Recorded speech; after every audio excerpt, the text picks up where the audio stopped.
Ahoi! Sõidan Dünosse. Düno on meie töökojast umbes 1,5 kilomeetri kaugusel ja kätte on jõudmas talv. Düno tööd jääb aina vähemaks, sest talverehvi või ütleme siis eriti naelrehviga autod Dünos ei käi ja hobiautod ja sellised võidusõiduautod on hetkel garaažis hooaega lõpetamas ja ilmselt siin väga keset talve nagu palju neid ei tule, et mõned üksikud võib-olla ärkavad, et on vaja midagi muuta, kes jäärada sõidab või rallit on ju. Aga siirdun siis Dünosse ennem kui lumi maha tuleb mõõtma ühte Nissan 370 seti, mis on siis minu poolt umbes suurusjärk 2 aastat tagasi äkki seadistatud. Siis oli selle autol teine omanik ja uus omanik on siis mõnda aega nüüd sõitnud ja ütleb, et pika peal on võimsus nagu vähenenud. Ise viga ei tuvastanud, füüsiliselt midagi näha ei ole ja tegime siis ettepaneku, et mõõdame ära, vaatame, mis Düno näitab. Mul on ju vanad graafikud ilusti olemas, kui turborõhk on olemas, kütusesegu paigas, siis jõud peab olema olemas, aga on veel mõned põhjused, miks vahest hobujõud ära kaob. Näiteks olete saanud kehva kütust ja siis auto juhtaju siis otsustab, et ta muudab siis süütenurka veidi hilisemaks. Või siis seal on mingi muu füüsiline häda, näiteks ei jagu kütust või kütussegu on liiga rikas mingil põhjusel. Seda me kohe selgitame, aga miks ma tahtsin sellest video teha, siis sellest, et me läheme Magnust koolitama. Tema on meil käinud nüüd Dünos aidanud autosi kinni panna Lauri kõrval ja kuna Lauri on praegu hetkel haige, siis meil on tekkinud reaalne vajadus, et keegi võiks siis osata ka siis Düno, ütleme siis seda pinki ennast ja siis seda programmi kasutada ja siis praegu ma vaatan, et Magnus juba sõidab juba rämbist üles ja laseme tal auto kinni panna ja siis teeme väikse koolituse talle.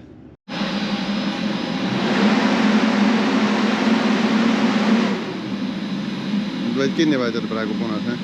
Nüüd mine pane programm tööle.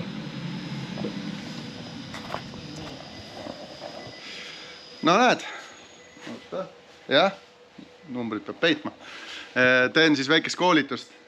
Põhimõtteliselt võtab ta siis klaviatuuri ja avab selle programmi, vajutab peale, siis läheb natuke aega, kui arvuti avab, on ju. Düno programm on siin. 2 korda peale, siis nüüd võta nüüd rahulikult ja istud autosse ja siis küll elu hakkab. Põhimõtteliselt, kui sa oled auto kinni pannud, on ju, siis sa teed väikest rulliproovi, et oleks stabiilne. Siin on 4-veo link, on ju, kui see on üleval, siis ta on lingitud, alla võetud on unlingitud. See tähendab seda, et kui sa paned auto kinni, siis on mõttekas kontrollida, et kui sa tagaveelist autot teed, siis et esirattad ringi käima ei hakkaks. Eriti kui rihm läbi on, on. Jah, et kui rihm on veel välja külles, siis saab veel eriti nalja. Aga alustame sellest, et otsime üles selle auto, sest ma vaatasin, et ma olen 2022 aasta novembris seda autot tuuninud esimest korda. Sellest ajast peaks olema mul ajalugu olemas ja siis avab selle põhja ja me saame hakata autot soendama ja teha siis tõmme, et näha, kas me oleme jõuga seal, kus oli kunagi. Sul on juba tulemas. Jah, pane see kinni. Okei. Võtab sutsu aega. Võib-olla valge kehvastub, mida tulla äkki. Kõik on hästi. Magnus harjutab. Pane kõik veitid tööle ka.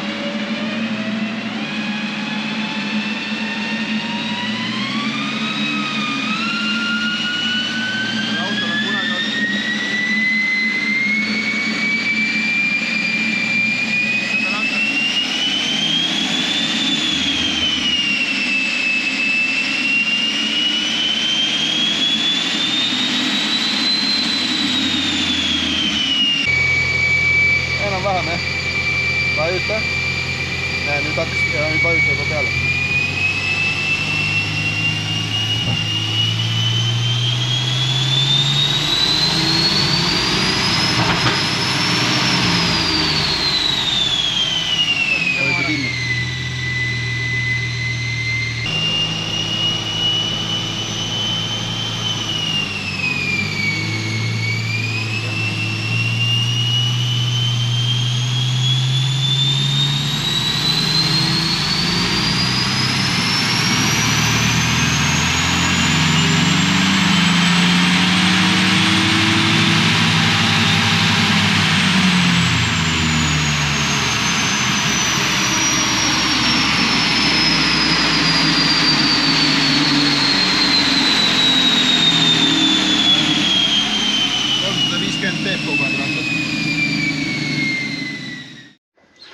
et ei ole ju nii midagi keerulist, aga samas on see teema, et sa pead seda mitmeti kordi läbi tegema erinevate autodega, et ei ole niimoodi, et kõik autod on ühtemoodi, et koormust lisad ühtemoodi. Näiteks tuled mingisuguse 100 kilovatise autoga siis, ja 4 vedu näiteks, siis sul ei ole vaja hakata mõtlema, et kui palju ma nüüd koormust, mis pöörde pealt lisan, et turborõhk saaks targetisse. Aga sellel autol on ju see on turbopill, me peame hakkama koormama, see tähendab seda, et sa pead juba teadma autot, sa pead tegema mingisugused testitõmbed ja siis sa pead teadma, kuidas seda koormust lisada, mis pöördel lisada, kui palju lisada ja siis seda on vaja lihtsalt teha läbi ja läbi, et see ei ole nagu niimoodi, et me saadame esimest korda mehe ja mees piu-pau teeb kõik ära. Nii lihtne ta ikka ei ole, jah? Vaja harjutamist, et natuke teadmist ikkagi. Ja üks asi on see auto kinnitamine ja kuidas sa kinnitad ja vaatad, kuidas ta käitub. Teine asi on siis, et sa saaks ikka nagu dünos normaalse tulemuse. Ma räägin teile veel natuke edasi, aga klient kurtis, et jõud on vähemaks jäänud ja kui me tulime dünosse, siis me tegelikult saime aru juba. Ennem oli 500 ratast, 617 Newtonit tagaratast, siis nüüd on hetkel 350 ja ta ei tööta normaalselt. Turborõhk on olemas, kütusesegu on nagu suures piirdes enam-vähem okei, aga sa tunned, et midagi poob ja auto põhja alt tuleb sellist kärsahaisu ka, nagu sa tundsid ka vist on. Kui võtta, see oli niisugune mingisugune kärsakas sees. Noh, ja see viitab, et kas on nüüd mõni summutisukk on näiteks ära katki läinud seest poolt või on siis katalüsaator seest katki või on summuti lömmis, igal juhul midagi poob ja siit ongi hea edasi minna, sest sellepärast see töö ette sai võetudki, et näha, kas see jõud on kadundud, sest et sa oled tänavale tegelikult siin märja ilmaga, sa ei saa midagi aru. See 100 hobujõudu või 150 jõudu kadunud on. Aga mis sa ise tunned? Sa oled valmis, paneme sulle mingisugused lihtsamaid autosi algus, tuled ja katsetad ja õpid aparaati tundma? Midagi. Midagi keerulist ei ole ju. Ega muidu ei õpi, kui ei tee ju. Lihtsalt need madalate ja selliste võimsate pillidega on, et pead olema siin kahekesi, üks vaatab, kas põhi jääb alt kinni ja kas ta tuleb ilusti pinki ja kas ta tuleb otse pinki ja kui sa selle paar korda läbi teed, ega siis midagi keerulist ei ole, nii et tark, intelligentne mees saab hakkama, ega see, kui ütlen keerulistama asjadega veel hakkama saanud siin. Kuule, aga võtame pingist maha. Mina vaatan, sina võtad. Ja mida rohkem võtab, seda paremini selgeks saab. Ilus päikseline ilma täna. Isegi siin toas on natuke liiga palju valgust. Natukene ukse koomale. Ilus ilm, ilusad autod. Nüüd on hea edasi minna. Natukene on, võtame Laurilt koormust ka vähemaks, kui üks mees töökohes oskab seda tööd ka veel rohkem, ka veel lisaks teha. Mitte nii, et üks mees peab mõõtma, käima siis seadistamas ja autosi kinnitamas. Autosi kinnitanud on juba Magnus minuga varem ka, aga see mõõtmise teema, et istub reaalselt autos. Kohe näha, et vaata, kui lased talle, et kuule, nüüd pane düno käima, pane run käima, pane 5 käik, juba siis sõida 2000 pöördeni. Nüüd tuleb koormus jälgi, et pööre püsiks. Et kõik see alguses on selline multitasking ja see ongi natuke keeruline ja see on üks asi ja üks põhjus, miks ma nagu düno välja ei rendi ja miks ma ei anna nagu teistele kasutada, et minge mõõtke autot ja küsin tunni raha, sest tegelikult see ei ole nii lihtne.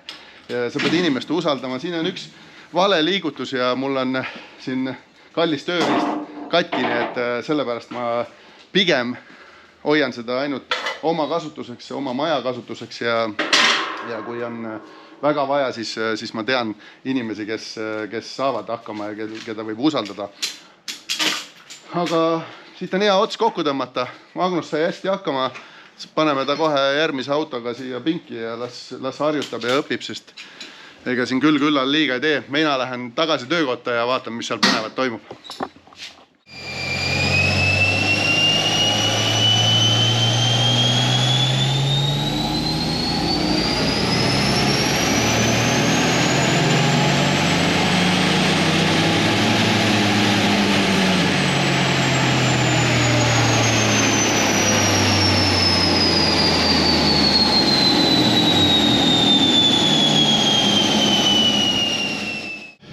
No nii, Magnusega õppisime düno ja must Nissan siis, mis mu selja taga on, eks ju, käis töökojas, vaatas, mis seal siis võiks häda olla, mis seda piirab ja selgus, et eelmine omanik oli pannud sinna juba katalüsaatori alla tagasi, mis oli selgelt alamõõduline selle hobujõu jaoks. Et teha test, me võtsime selle kati lihtsalt ära, tulime dünosse,